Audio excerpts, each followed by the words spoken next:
Nel 1829, arriva in Italia nel 1863 grazie a Paolo Sobrani e in Sardegna si diffonde alla fine dell'Ottocento e nei primi del Novecento e grazie ai suonatori che diventa lo strumento tradizionale dell'isola, perché la loro bravura, il loro saper riproporre, che erano le note della Launendas, gli ha dato la possibilità di svilupparsi in tante zone della Sardegna. Il prossimo protagonista riprende spunto dalle nodas, dalle frasi delle Launendas per riproporre nell'organetto quelli che sono i moduli e gli schemi di questo strumento. Sto parlando di Walter Mameli, che viene da Pirri, nonostante abbia delle origini nuoresi, che infatti gli hanno trasmesso questa forte passione per le antiche tradizioni sarde.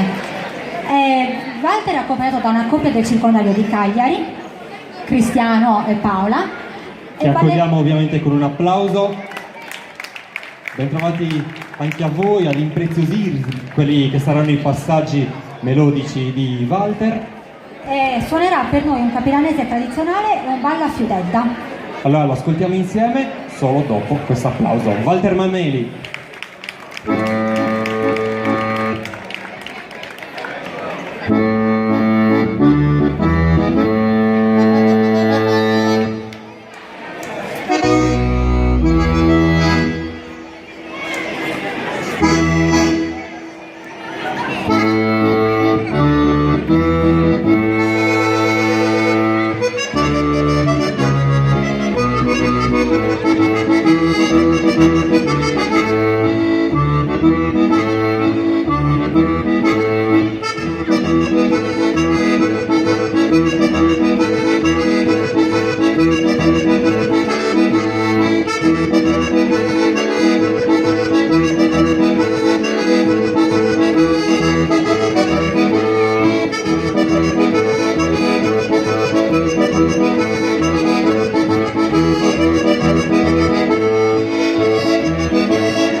Thank